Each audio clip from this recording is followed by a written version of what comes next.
Game 2, everybody. Welcome back. We are here with the Chili Mountain Supercup tournament. I'm Paul with Rebel Fox once again, and we've got an awesome match coming up here between Team Fish Taco and Respawn Esports. Ooh, interestingly, we actually get an immediate invade in the same way. Okay. So that's a little bit Oh, of the invade here that we see into that bottom side. Tri-Brush is the same one they ran in the previous game as well. So not shocking to see them run that with the likes of the Blitzcrank. Gonna get spotted out though. They are trying the 5-man stack here into the red side invade. Actually, it looks like they're going to re-invade on top side, which would be a really good move, especially since Heckram's moved. Oh, he saw the axe. yeah, they're forcing it here, and this might not go their way now. Blabber stepping up aggressively. The Chi gets caught out and has to flash away here. They're doing damage here. Exhaust. Hook gonna land on the Jersey Mike, and first blood going on the Blabber. They're gonna trade 1-for-1. Can they turn it into more? It just as the big rock. Oh, He's on the move. Big man grooving, but that'll be a double kill here for Shadow Star. And Zello's just got a whole lot more difficult here. yeah, that's a pretty rough start here from both teams. You do get the first blood over to the likes of Blabber, but unfortunately 2 kills now over the side of Shadow Star, which makes the lane so much harder for the side of Zello here. I'm interested to see how this plays out. Again, Blabberfish last game just took over when he got that very early lead. Ends up getting caught with their hand in the cookie jar, and the Cassiopeia a little bit harder to play against, which he has that advantage, even as the Ari. So maybe throw some resources there if you're Blabber. Try to play off the Ari charm as best as possible. Shut that mid lane down at least a little bit. And that play got really interesting to me for a couple reasons, but really, like, Blabber continued to step up through them. Like, that is terrifying, but that strength of an early game, Olaf pulling through and still able to land first blood. And yes, so now they start off here with roughly a 400 or 500k gold lead, and while that might not mean a whole lot now, most of that being in that mid lane on a champion like Cassio could be a real pain in the neck soon enough. Really quickly, just to make mention of it, there's a very strange pathing coming out from Chie here, where he has the Raptors went immediately to Wolves, which is like if you go Wolves start, that's fine. If you go Raptor start, that's fine. You don't typically see Raptors into Wolves. I think it's because, as you saw right there, the health got so low that he didn't feel like he could take a buff second with only 2 abilities. So instead, he comes out here, he ends up getting the blue buff after all things are done once his smite comes back up, and now might be able to take the grunt because his smite should be coming up a second time with the level 3, and the W has plenty of healing. That opens up this gank in the mid lane here potentially. Nice charm. Charm. Shadow Star gonna be taken down, and Zell gonna answer back and get the shutdown there. So just like that, the gold is pretty much evened out there in the mid lane. Zell off to another good start once again. Yeah, really well played. Again, that's part of the damage that was done to Chie in the early game. Having to go Raptors to Wolves and then immediately into a buff because of the lack of health actually did cost a little bit of pressure towards that mid side. Uzi stepping up, hook knockup. Death Sentence, really nice answer back. At least to sort of delay things there with the play as well. And able to get out of there alive, so a nice answer back. Does not have Hex Flash available just yet, and now it comes on, but now we see Chi looking for a potential gank on the bot side. No exhaust, no flash on the Blitzcrank means it's a very easy try to play onto the Blitzcrank here, top side. Play back towards the truck. Oh, the root lands, and that's going to be a death sentence for sure. The namesake matching the action, and that's a double kill here coming out of TFT. Uzi just kind of stood still there for a second. I'm not sure if he hit the stop key, if he just stopped moving for some reason, but they just kind of... he could have kept running away, probably gotten away, just ended up being 1 for 0, but nice little play 2 bot side. Again, GA got a little low, had a little bit of funky pathing to work with, but was able to respond with a little bit of bot side play. Top side now, Blabber's here, trying to punish Jersey Mike subs, and that's all too easy, because what is Aatrox going to do? Yeah, that was a really nice gank. Just little 1, 2, 3 on the auto attacks, and not a whole lot more to be said about it. Just a really smart heads-up play here. They're putting Jersey Mike subs behind, and DP. No. Okay. No. Justice. Oh, Jersey Mike subs eating early here, and with that Cole sort of playing the long game here, but that 1 kill now at least going to help out, give him something to chew on. That it will. Happy that the Aatrox able to get a little bit here. Has to go with the Cull start just because didn't have all that much money to work with. Against the likes of the Malphite, it's not too bad because you will. It's kind of tough to aggress when you got that early armor advantage here for Justez to try to get through that before Black Cleaver is done, before Death's Dance is done here for Jersey Mike Sub. So instead, goes for a bit for scaling. Now the invade, that's spotted out. Four closing in on Chi. He's looking around. He's like, oh, I'm in trouble here. But the Lands are going to get him out, at least for now. They want that ward gone here, but will they get punished for it? Uzi moving on up. Just going to get Hex Flash back now. Not even going to channel it. Kago could be the first one to go here. Dustin's landing, though, onto Tail. For the flay and the pull, and what a turn there. Kago picking up the kill. That's number 2. They're looking for more. Uzi going to just be running away.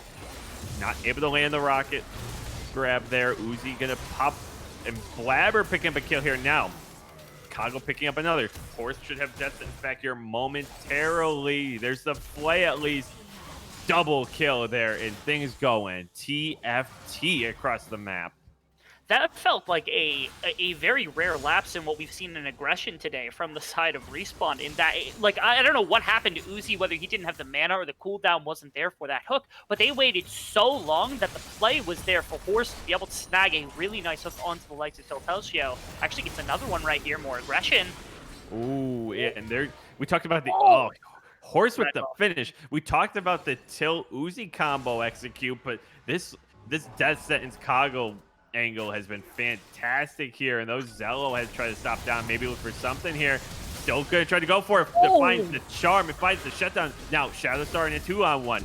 Grounded but not out. Uzi looking for the grab, can't predict it, and Blabber answering back, and kills are plenty here. We're averaging almost 3 kills a minute here as both teams content to trade all over.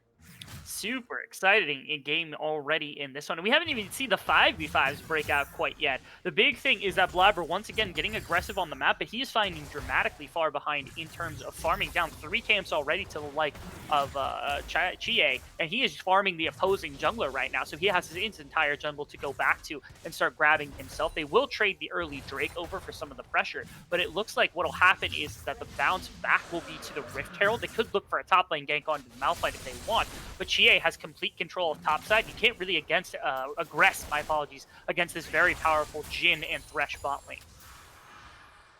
Yeah, so as we take a look, so it's a 2K gold lead, but the gold is just sort of all over the place here. So Blabber going to have a 600 gold lead in the jungle, but bot side, Justice nearly taking out, has to flash away, but Cog's going to have that nearly 2K gold lead, and just, you give that to a Jhin already. I mean, he's going to be close. Already having that BF story, the dude just hits like a truck already. And it's not going to get any weaker anytime soon. The ability to capitalize on the CC of Thresh has been massive here for Horse. Malphite teleporting back to lane is actually rather big because it means he has itemization advantage, only has the 1 piece of cloth armor. The Jersey Mikes might have a little bit harder time with half health against a higher item target here. Doesn't mean that much though. Ooh, Charmander Tower here, and uses the Ragnarok, and Blabber barely getting away with it, but getting away with it nonetheless, and that's a nice clean gank under the tower.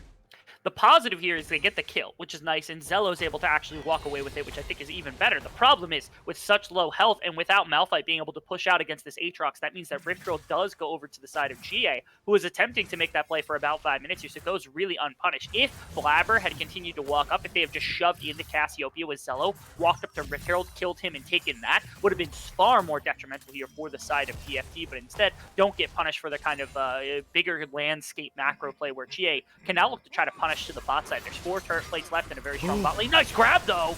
Landing it, the charm, the combo, and Kago going back to spawn. Beautiful play there, and Uzi, just a mechanical genius so far today. The hooks back and forth between these two have already been immaculate, and I can't explain. Like I said, as the game progresses, the ability to pick another champion is going to be huge, and it looks like these 2 hook champions, as well as the Ahri, will have plenty of opportunities and plenty of ability to do so. Bot lane, though. Chi here, going to go on to Uzi. Still has the onslaught of shadows available. Did not use it there, and it looks like not going to need to there, so we can tend to just walk away with 1 kill. And so First Dragon there did go. I don't think we had mentioned First Dragon did go over to respawn there. And so slowly but surely closing this gap. And this game's, I think, really setting itself up to be a really nice back and forth through the mid game. That it will. Interestingly, the blue buff, they were worried about contention here, which I think actually would have been a very smart play to try to get some of the vision out, because the control of this top side quadrant is what we're going to have to watch, with Chie having this Rift Herald and the strong side of your map being on bottom side between Coggle and Horse with that Storm Razor completed already. I'm curious to see if they're going to make that play happen. Here's more aggression on bot side. Oh, Horse gonna get hooked. Gonna use Ace in the hole, not able to land the kill off of it. Now, let's see how they can turn the fight here. Shadowstar has made the teleport down. Blabber on the run. Onslaught of Shadows gonna send him fleeing. And now the Ragnarok, but not gonna make it happen. And that'll be a 3rd kill here on the Shadowstar. That is just the bad use of the Ragnarok. You got to pop that as soon as the Onslaught of Shadows can come out because you can prevent the fear, and you can just run back to your Ahri, who was waiting there ready to try to charm somebody who continued into that fight. Instead, end up losing that a little bit. Ultimate use top lane just to clear the wave kind of into the likes of Jersey Mike's. No longer has for the duel, though. Doesn't really mean anything. Yeah, they're just going to kind of have a wet noodle fight, as we like to call it there on the top side. Nothing going to come of that. But yeah, to your point, Blabber could have been played a little bit more, I won't even call it aggressively, but yeah, to just let Zello come down and do their thing and kind of end up in an awkward solo mission. They did. And now, of course, bottom lane, the play is there. They should have grabbed all the tower plates with the Rift Herald. Should be charging here very easily, snagging first tower of the game for already what is the strong side of the map. There's been a little bit of trading back between the two of them. The Jhin picking up quite a few kills. The Caitlyn hasn't gotten much, but they punished with the likes of the Olaf and the Ahri. So now, at this moment at least, there's quite a strong Hecarim and quite a strong Jhin to be able to pair together for teamfights up against the likes of the Ahri and an Olaf, who are actually rather strong here for the side of Respawn. And now, I guess if you just clash those two together, I'm curious to see who wins. At the moment, I have to say that Koggle, with the rest of his team setting him up, seems like the obvious choice for who's going to be able to carry fights. And breaking him out of this lane is humongous to get him across the map, start expanding this advantage they've got. Yeah, that advantage is now ballooned to 4K gold. And while we're not able to get the first dragon here, now that, like you said, they were able to get that tower and start roaming up to mid side, they're going to have definitely going to have pressure on this second dragon here. So this one will be a cloud. And it looks like there'll just be a walk on it. We see Tilt now going to clear top side, work his way down here. As Blabber and Jersey Mike's might spar a little bit in the jungle here. Ultimate is used already by Aatrox. They're going to try to push in that wave. And that'll be a quick dragon for them. Not really sure what Jersey Mike's is looking for here. He's sort of stuck between a 3-on-1 with under the tower. Make it a 4-on-1. Here comes the wave, and here comes the move. Zello here lands the charm. Uzi and the rest of the team take him down, and that's going to be a nice clean kill. Very impressive play to the top side. You respond to the Cloud Drake coming out on the side of TFT with a play where, you know, you get the kill on top side. You should be able to get the tower on top side after a little bit of space. And yes, you lose priority on bot side, which you're already missing since it's the Malphite. All you got to do is make sure you don't lose too much. The Ahri getting hooked, though. Whoa, Uzi trying maybe a little bit too much. I think looking for a knock up. The flash gets him out of dodge there, avoiding the onslaught and able to get out. And so now the rotation coming back up from that taken dragon.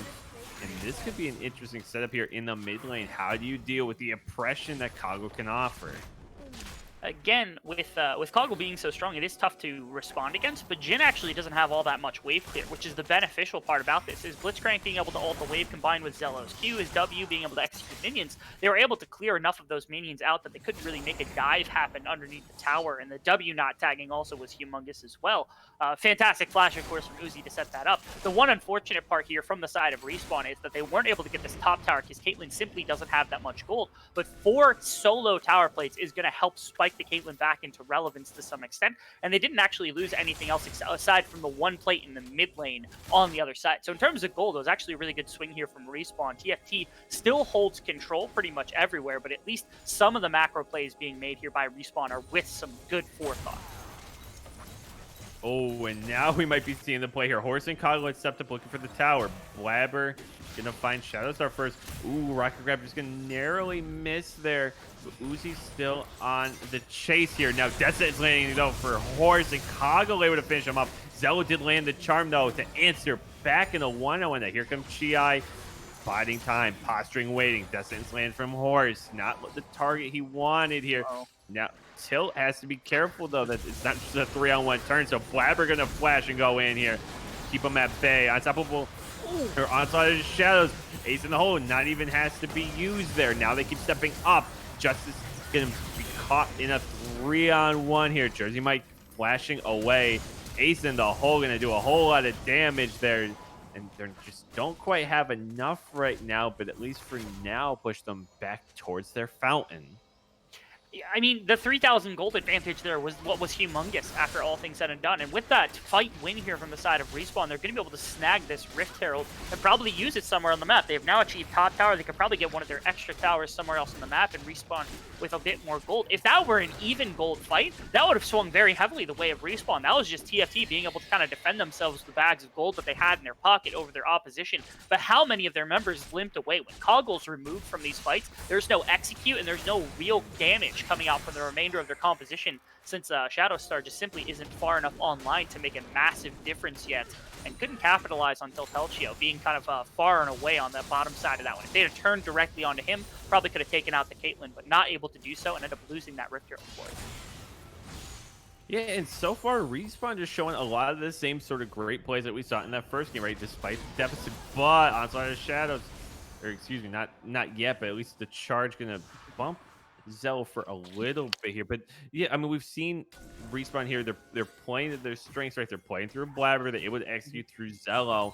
Now, if they're able to get Tilt online, once they get this first item completed, we might be seeing a very different approach here as they can play that aggressively and finish off some of these nice designs that they put together. We can. Taking a look everywhere. I don't know if Cassiopeia should be able to grab that one. Hecarim interacting with this Ahri would be huge to try to generate some pressure.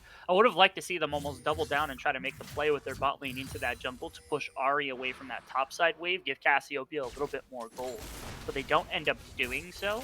I guess out of fear that they didn't see where Blabber was, who is a rather strong member here on the side of Respawn. The question is, what is their next step since they're 2,500 gold up? This next dragon could actually be a pretty big play for both teams being able to compete for that one, trying to get your advantage for the next Dragon Soul. I'm thinking this game could really go the distance in this one, just because of the way that both teams want to try to team fight, both teams want to play around objectives. We could be seeing these timers main a lot more. So sharing them being split on Dragons right now means we're probably going to end up seeing at least 20 more minutes of game time.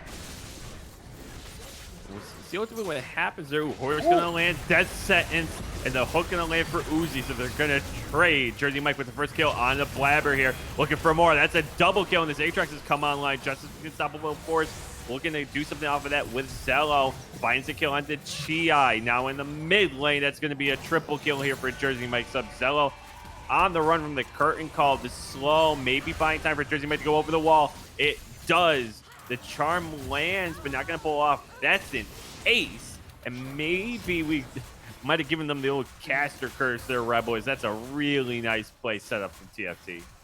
It is, and again, it comes down to just one pick coming out onto Blabberfish. Didn't press the ult button fast enough, wasn't able to break away from the thresh lantern or the thresh hook. Because of that, ends up getting picked off. So that's just immediate dragon priority. Probably should have pulled off the play from that point. And again, as we were talking about how these teams could be relatively even, 2,500 gold at that point wasn't really all that much, and 5-on-5 could make this game go further. Winning that hard is going to make just TFT just absolutely dominate across the map, and I'm seeing a big problem, which is Caitlyn didn't have Infinity Edge at that point and was already pretty far down from the Jhin in terms of golden items anyway. And with Executioners, you do some good things, but it's really only to shut out the Aatrox. And when you don't have the DPS coming out of Caitlyn, you cannot win fights like that. It was basically just tickling anybody in front of her. That's why she got dove by Jersey Mike subs at the end. And just kind of struggling to put out the DPS. On 2-3 items, starts to become a lot easier to make fights like that actually work, where your Caitlyn can pump out damage. But until then, it's going to be tough here from the side of Respawn. And now Respawn finds themselves down about 5.5k gold here, down 2 dragons to 1.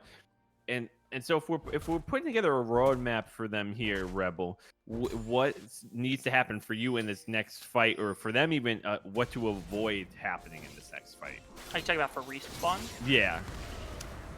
Well, right there. That would be a good one. In prior 2 fights, we had actually seen Blabberfish save his ultimate to try to use more in an aggressive manner to try to get into a fight. Instead, he should be using it to just not get picked off. He's the one member of both teams that really can't be picked off as long as he's got his ultimate up, so definitely use it in that case, because having 5 members versus 5 members is going to look a lot better for both teams than just having 4 versus 5 or anything like that. The more players you've lost, the much weaker your 5v5 becomes, or 4v5 then becomes compared to the opposition. So prevent picks by things like the Ragnarok usage, things like QSS, things like Mikhail's, anything like that, to make sure you don't just like absolutely lose a fight before it even starts. Ooh, and Jersey Mike sort of on cue, looking for a pick there on his Zello, able to land the charm here. Stepping up with the GLP, not able to find the kill here. And now Aatrox will back off, but they've turned their eyes onto the Baron. They're just actually blowing this thing up. They're going to sneak it down from right under their noses. Blabber going to flash in, look for it, not able to find the play, going to die in the process, and that's insult to injury there as they get the Baron in the kill. And now, I mean, with a Baron, with an Aatrox that's basically unkillable by every single member of the entire enemy team. So you saw Zello got a couple of decent combos off onto the likes of the Aatrox. It didn't matter anything. And you have what should be a very superior 5-on-5 with a huge hack room and really good carriers, especially Shadowstar, who's been able to get back into, or Shadowstar, my apologies, who's been able to get back into this one with the Magi's and the Leandries. This is actually looking very dire here from the side of Respawn. That Dragon, or the Baron steal there, or kind of takeaway, was humongous on that, because they do have the Cassiopeia with the massive amount of DPS she brings. I think just a little bit underestimated here on the side of Respawn, not being able to respond fast enough. So now we're seeing here, they're getting to that sort of the same situation that Respawn was able to get themselves in last time, right? 10K gold lead, and now they can start to pick and choose their fights really at will. And I mean, so to your point too, even like, I mean, Jersey might going to be at sort of unkillable at this point, and I want to see in his next fight, I want to see how Chi is able to initiate, because I feel like it's been a hot second since we've seen Chi really able to put in a big impact with the onslaught of shadows and just really get in there and force some action direct where the fight takes place. Yeah, I think the best way to do that is to counter engage into a pick, and right here they're looking for something on the side of Respawn.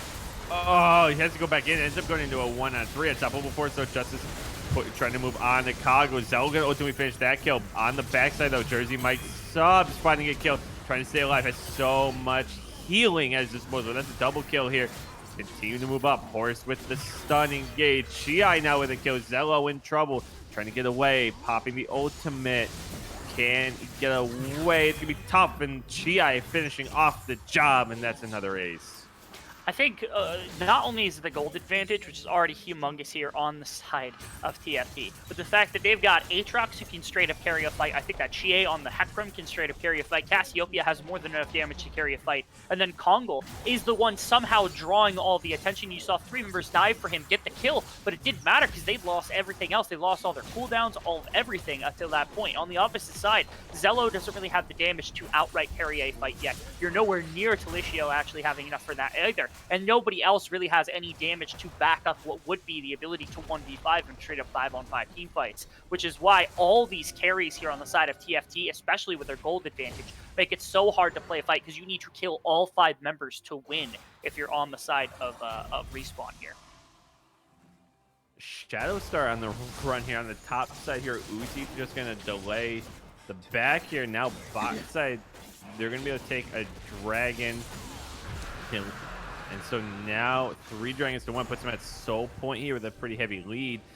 And they're just going to be able to kind of take what they want here in the jungle and set up another fight. Next objective isn't up for 3 minutes, but they could just play around the rift and level up. If they could just hang out for the next Baron or the next Dragon to come out here. That's, again, once again, rather slow play, given the fact that you're up about 13,000 gold at this point. You could force something if you wanted to, or at least shove up your side lane very far, because, again, who's really going to kill Aatrox? Unless you've got 3 or 4 members here on the side of Respawn, there's almost no chance that he goes down in the pure one-on-one. So they've found a couple of okay fights where they've been trying to get onto Kongal. I think they need to consider that Kongal no longer is the real threat. The real threat are both Shadowstar and Jersey Mike's, because again, Jersey Mike's does too much damage for how much he's capable of soaking with the Death Stance and the Black Cleaver. So a pick onto those 2 members should probably come into priority of wasting everything onto the likes of this Jhin, who's a little bit more supportive in this case. Oh! They're good. The pull into Jersey Mike, the chain, the charm, the CC stun would take him down, but will it be enough? Kago now in trouble. Justice moving up, finding the kill. Here goes Blabber and Justice on the chase. Kill, but here comes Chi from the side. That's 1. Cassio with the turn. The double, and they're able to recover there despite Jersey being taken down first. Like I said, if you are on the side of Respawn, the problem with these fights is you have to kill all 5 members. If you don't, the fight is not won yet. And you saw that right there. They got an immediate pick on a Jersey Mike's because of a fantastic ward. They somehow found Kongal as well, but they had lost to Zello. They'd lost a lot of their cooldowns. They didn't really have much left. And that was before Chie had even entered the fight. Then you got actually Blabber on top of Shadowstar, but wasn't able to kill that out. So the DPS coming out, killing your Olaf, and the backline fight of Chie entering that one was all that was necessary to completely control the map now. With 2 inhibitors down on top and mid lane, that means Dragon is going to be free, Baron is going to be free whenever those come up. And yes, maybe you don't have to wait for those, but if you really wanted to, it's only a minute till Baron, you will shred through it. And with these waves shoving so far, there's almost no chance Respawn has an easy way to kind of come out and fight for it. Yeah, so now they're going to kind of be able to play bully ball, as we would call it in so many other sports. Just going to be able to take it to them, force this fight at Baron, or we could even possibly see a play like we saw last game where the ending is just the team going for Baron and then just walking into on a base race and just taking the game into their own hands here. Chicago going to curtain call the mid lane here. Try to look for Zello, I guess, or some sort of pick, or just sort of zone them off here as they begin to push up and surround Baron. Yeah, I'm cool with him using that if he wants to try to shove the wave so that they can walk into the jungle, which it looks like that's exactly what their intention was to shove that and then walk into at least the shallow portions around the Baron and grab a little bit of vision control. And Zello doesn't really have the wave clear for that. Now Chie looking for him. Zello caught out there, gonna fall apart at the seams here, not able to land the kill just yet, but working on it. Chie finding the kill. Now, 5-on-4.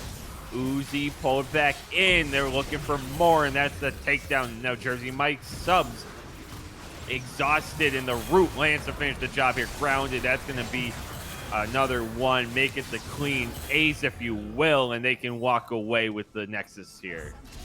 Having that much control that far up means that Ari can't be that far. So Zello stepping that far up was just an easy punish from Chie. Even if he isn't able to get much, even if he just gets the ultimate or a flash or something there, that means that the Baron is completely in their priority because now they shove up the wave, they get the resources, and it didn't even matter. The fight was over at that point once the game had been done at that point. Really, really good control. Nice movements from the side of TFT. A couple of blows kind of exchanged between the two teams. But either way, TFT looking really, really strong against the round 1 champion that looked so good. Yeah, and so beautifully played there from TFT. And we saw early on, at least, Respawn able to just put together a really nice game. It looked like they were setting themselves up, but just the coordination, the sheer power of TFT able to take it away. And really, that happened across the board. And for as much as we talked about Chie and Jersey, the kill leader was really Shadowstar. So sort of secretly being like an MVP there, just dominating the mid lane and just bringing so much power. Agreed. He was something else towards the middle of the game. And again, I think that was partly due to the fact that the early game was played so heavily around Horse and Kongal and their ability to make a lot of picks and barely put out a lot of damage and do those kinds of things, which is fine. But Jin is never really a primary carry. All he's there for is a bit of utility, additional like catching power, things of that sort. And so when you put that many resources in the mid game into shutting down the Jin, you are now allowing this Cassiopeia, this Hecarim, this Aatrox to go relatively, or if not completely untouched. And so we got to a point where, again, Aatrox was unkillable. Cassiopeia was now this massive damage threat. And then Chie was actually at a point where he was a good front line and a bit of damage to kind of throw everything together. Plus, you still had Kongal at a state where he was able to contribute really, really well to fights. The ideas were there from the side of Seek and Destroy, or my apologies, from Respawn. My apologies on that one. But they weren't able to actually execute them fast enough to make anything work. Yeah, and we take a look at some of the numbers here. I mean, just across the board, they're really consistent damage throughout, right? I mean, we talked about how Kogel had such a great performance on the Jin, still only had the third most damage on the team. And we talked about it throughout. If you were going to win a fight, you just had to win it entirely because any member of the team could bring it back all the way. And that's why I think they had to play really heavily to their pick tools very early. They had to play to their pick tools being everything that you needed. You couldn't play to like, oh, we landed a pick tool, then let's engage, or we land a pick tool, then let's get the other team engaged. They had to fight with their pick tool, win that pick, and then continue fighting and do it again and do it again. They couldn't like take full 5-on-5 team fights into a team that had that much engage, had that much strength to them. But unfortunately, they weren't able to kind of forego that kind of aspect of the fighting. And so with that, we're going to step away here and get ready for round 3 here coming at you in just a few minutes. So don't go anywhere. Grab a snack, grab a water, come back here. We will see you there. We'll be right back.